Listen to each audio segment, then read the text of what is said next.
मुरली अमृत की धारा है धारा, जो देती दुखों से किनारा।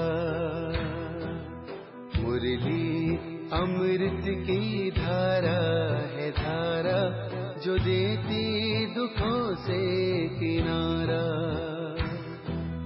भूले जीवन में हो जाए शिव बाबा मुरली में समझाए। भूले जीवन में हो जाए शिव बाबा। ओम शांति। आज की तारीख है 2/1/2024 के बाबा के साकार महावाक्य। मीठे बच्चे, देही अभिमानी बनो तो विकल्प समाप्त हो जाएंगे। किसी भी बात से डर नहीं लगेगा, तुम फिक्र से फारिग हो जाएंगे। बाबा ने प्रश्न पूछा, नए झाड़ की वृद्धि किस तरह से होती है और क्यों? बाबा ने उत्तर दिया, नए झाड़ की वृद्धि बहुत धीरे धीरे और जो मिसल होती है। जैसे ड्रामा जो मिसल चल रहा है, ऐसे ड्रामा अनुसार ये झाड़ भी धीरे धीरे वृद्धि को पाता है, क्योंकि इसमें माया का मुकाबला भी बहुत करना पड़ता है। बच्चों को देही अभिमानी बनने में मेहनत लगती है। देही अभिमानी बने तो बहुत खुशी रहे, सर्विस में भी वृद्धि हो, बाप और बरसे की याद रहे तो बेड़ा पार हो जाए। ओम शांति। रूहानी बाप बैठ रूहानी बच्चों को समझाते हैं। रूहानी बाप भी अकाल मूर्त है। रूहानी बाप कहा जाता है परम पिता परमात्मा को, जो हम आत्माओं का पिता है। तुम बच्चे भी अकाल मूर्त हो। तुम सिख लोगों को भी अच्छी तरह से समझा सकते हो। यूं तो कोई भी धर्म वालों को समझा सकते हो। यह भी बाप ने बताया है कि यह झाड़ धीरे धीरे बढ़ता है। जैसे ड्रामा जो मिसल चलता है, वैसे झाड़ भी जो मिसल बढ़ता है। पूरा कल्प लगता है बढ़ने में। अभी तुम्हारा यह नया झाड़ है। तुम बच्चों की भी कल्प की आयु हो जाती है। 5 या वर्ष से तुम चक्कर लगाते हो। जो मिसल ये चक्कर चलता है, पहले पहले तो आत्मा को समझना है। यही डिफिकल्ट बात है। बाप जानते हैं ड्रामा अनुसार आहिस्ते आहिस्ते झाड़ बढ़ता है, क्योंकि माया का मुकाबला होता है। इस समय उसका राज्य है। फिर तो रावण ही नहीं रहता, यानी कि सतयुग में रावण ही नहीं रहता। तुम बच्चों को पहले देही अभिमानी बनना है। देही अभिमानी बच्चे सर्विस बहुत अच्छी करेंगे और बहुत खुशी में भी रहेंगे। जो बच्चे अपने आप को आत्मा समझते हैं, बुद्धि में फालतू विकल्प नहीं आएंगे। उनकी बुद्धि इधर उधर भागेगी ही नहीं।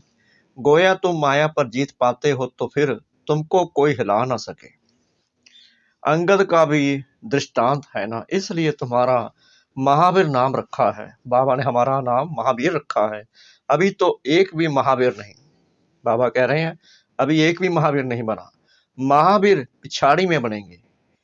100 भी नंबर बार बनेंगे, लेकिन नंबर बार पुरुषार्थ अनुसार जैसी पढ़ाई करोगे वैसा पद मिलेगा।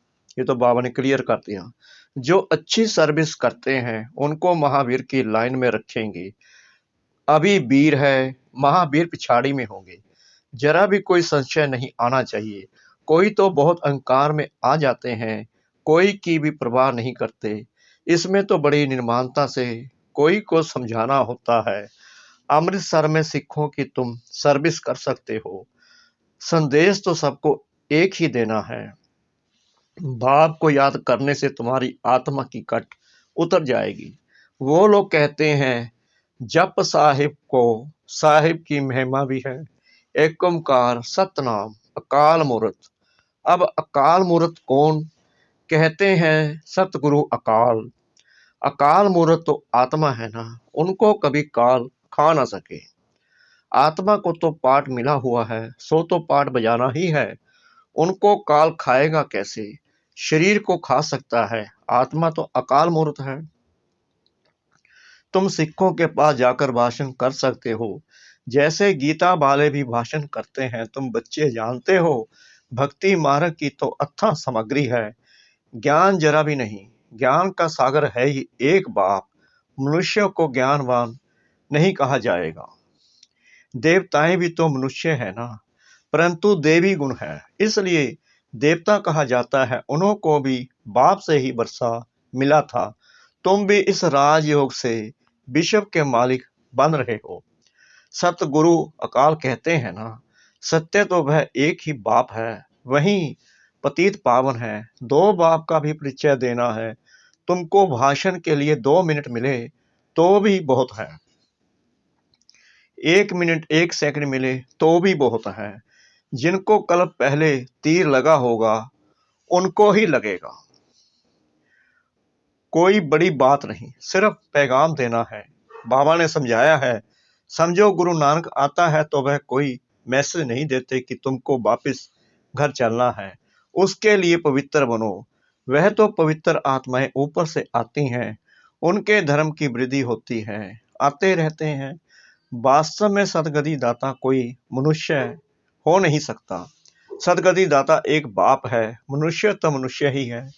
फिर समझाया जाता है, फलाने धर्म का है, बाप ने समझाया है, तुम अपने को आत्मा समझो, पवित्र बनो। गुरु नानक ने कहा है, मूत पलित्ती कपड़ धोए।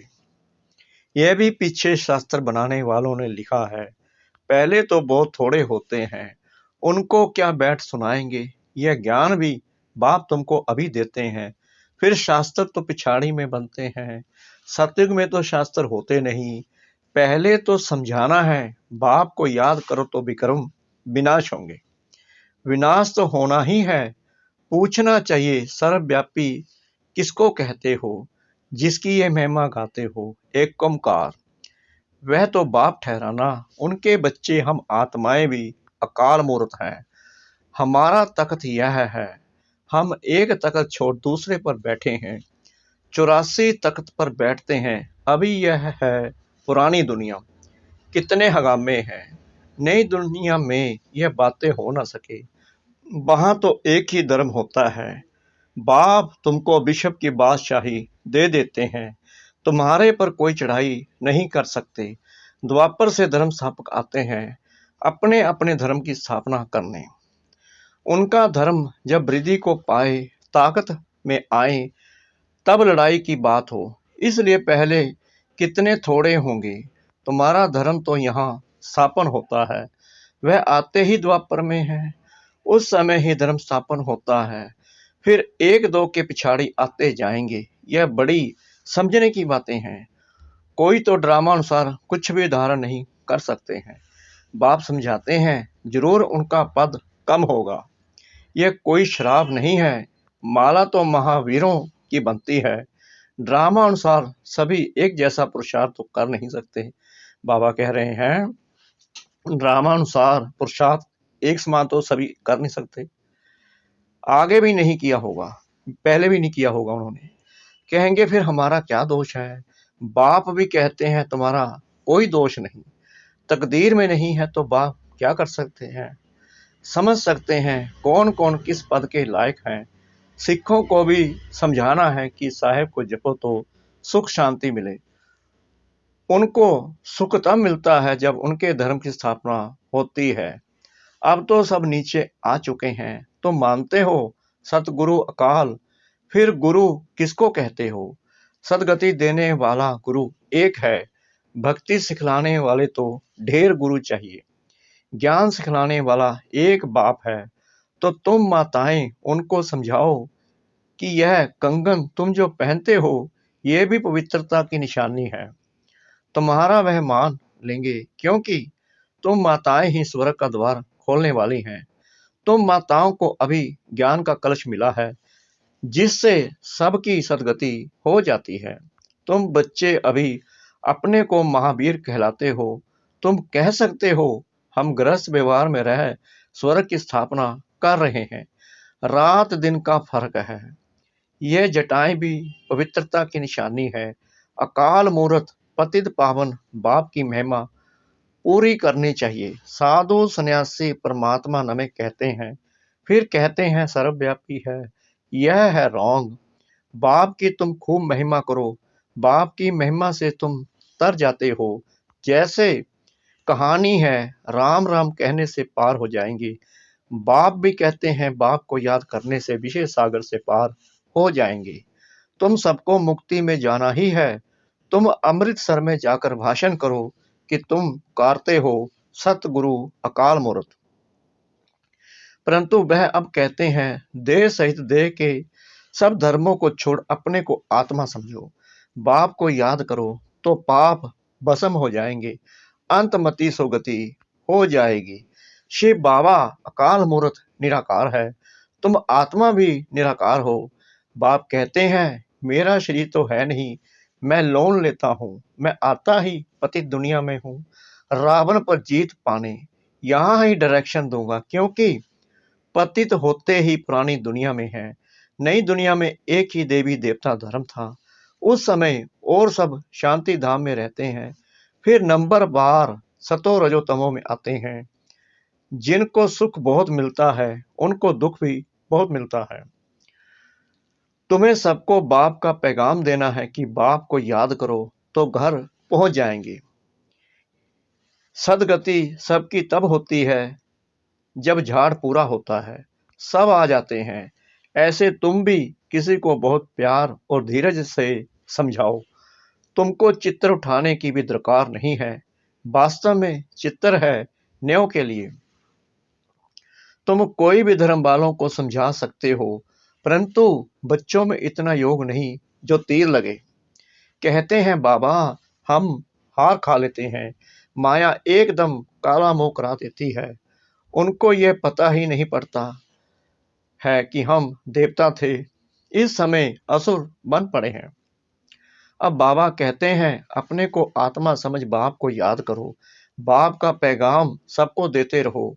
बाइस्कोप के स्लाइडर्स पर भी लिखो कि त्रिमूर्ति परमपिता परमात्मा शिव कहते हैं माम एकम याद करो तो तुम्हारे विक्रम विनाश होंगे, तो मुक्ति जीवन मुक्ति पा लेंगे। पैगाम तो सबको देना है ना, स्लाइडर्स भी बन जाना चाहिए। इसमें यह जैसे एक वशीकरण मंत्र मन मना भव का सबको दो। इस पढ़ाई में देरी नहीं लगती, आगे चलकर सब समझेंगे। कोई फिक्र की बात नहीं, फिक्र से रहित तो होना ही है। बाबा कह रहे हैं कोई भी फिक्र नहीं करना, फिक्र से रहित होना है। मनुष्य देखो मौत से कितना डरते हैं, यहाँ डरने की तो बात ही नहीं। तुम तो कहेंगे अभी मौत ना आए, अभी हमने इम्तिहान ही पूरा कहाँ किया है, अभी यात्रा पूरी नहीं की है, तो शरीर क्यों छूटना चाहिए। ऐसे मीठी मीठी बातें बाप से करनी है, बहुत अच्छी आदत पड़ जाएगी। यहाँ चित्र के आगे आकर बैठ जाओ। तुम जानते हो हमको बाबा से बिशप की रजाई मिलती है, तो ऐसे बाप को बहुत याद करना चाहिए ना। याद नहीं करेंगे तो सजाएं भोगनी पड़ेंगी। बाबा को तो याद पड़ गया है कि हम यह बनने वाले हैं, तो बहुत खुशी होती है कि हम यह बनेंगे। देखने से ही नशा चढ़ जाता है। तुमको भी यह बनना है। बाबा हम आपको याद कर ऐसे बनेंगे जरूर, और कोई काम नहीं है तो यहाँ चित्रों के सामने आकर बैठ जाओ। बाप द्वारा हमको यह वर्षा मिलता है, यह पक्का कर दो। यह मुक्ति कम नहीं है, परंतु तकदीर में नहीं है तो याद नहीं करते। बाबा कहते हैं यहाँ आते हो तो बहुत प्रैक्टिस करो, तो जो कुछ ग्रहचारी होगी वह उतर जाएगी। सीढ़ी के चित्र पर यह विचार करो, परंतु तकदीर में नहीं है तो श्रीमत पर चल नहीं सकते। बाबा रास्ता बताते हैं, माया काट देती है। बाबा युक्तियां बहुत बतलाते हैं। बाप और बरसे को याद करते रहो। कहते हैं अतीन्द्रिय सुख गोपियों से पूछो। जिनको निश्चय है कि हम बाप से बरसा जरूर लेंगे, बाबा स्वर्ग की स्थापना कर हमें उसका मालिक बनाते हैं। चित्र भी ऐसे बने हुए हैं। तुम सिद्ध कर बताते हो कि ब्रह्मा विष्णु का क्या संबंध है, और किसको भी पता नहीं। ब्रह्मा का चित्र देख मुंह जाते हैं। स्थापना में टाइम जरूर लगता है, कर्मातीत अवस्था में भी टाइम लगता है। घड़ी घड़ी भूल जाते हैं। यह आदत डालनी चाहिए। नौदा भक्ति वाले विचित्र के आगे बैठ जाते हैं। हमको दीदार हो, तुम तो यह बनते हो, तो तुमको याद करना चाहिए। बैज भी तुम्हारे पास है। बाबा अपना भक्ति मार्ग का मिसाल बताते हैं कि नारायण की मूर्ति से मेरा बहुत प्यार था। वह सब था भक्ति मार्ग। अब बाप कहते हैं माँ में कम याद करो और कुछ भी नहीं करना है। बाबा कहते हैं हम तो ओबीडेंट सर्वेंट हैं, हमें तुम माथा क्यों टेकते हो। अच्छा, मात पिता बाप दादा का मीठे मीठे सिखलाते बच्चों प्रति याद प्यार और गुड मॉर्निंग। रूहानी बाप की रूहानी बच्चों को नमस्ते। हम रूहानी बच्चों की रूहानी बाप दादा को श्रद्धा भरी प्रेम भरी नमस्ते। शुक्रिया बाबा, शुक्रिया बाबा, शुक्रिया बाबा इस मीठी मीठी मीठी मुरली के लिए। धारणा के लिए मुख्य सार नंबर 1, निर्माणता का गुण धारण करना है। जरा भी अहंकार में नहीं आना है। ऐसा महावीर बनना है जो माया हिला ना सके। नंबर 2, सभी को मन मना भव का वशीकरण मंत्र सुनाना है। बहुत प्यार और धीरज से सबको ज्ञान की बातें सुनानी है। बाप का पैगाम सब धर्म वालों को देना है। मुरली का वरदान, कर्म और संबंध दोनों में स्वार्थ भाव से मुक्त रहने वाले बाप समान कर्मातीत भाव।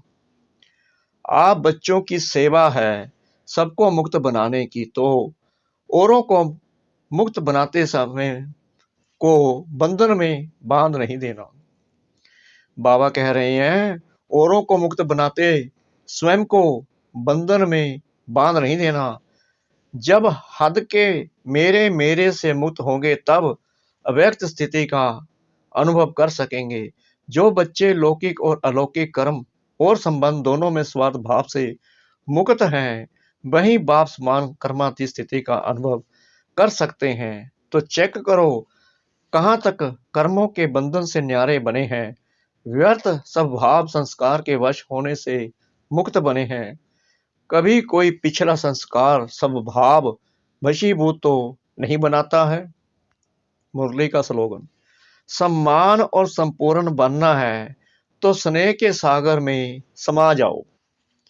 सम्मान और संपूर्ण बनना है तो स्नेह के सागर में समा जाओ। अव्यक्ति साइलेंस द्वारा डबल लाइट फरिश्ता स्थिति का अनुभव करो। अभी तिब्बल पुरुषार्थ का यही लक्ष्य रखो कि मैं डबल लाइट फरिश्ता हूं। चलते फिरते फरिश्ता स्वरूप की अनुभूति को बढ़ाओ। डीप साइलेंस द्वारा अशरीरीपन का अभ्यास करो। सेकंड में कोई भी संकल्पों को समाप्त करने में संस्कार स्वभाव में डबल लाइट रहो। ओम शांति।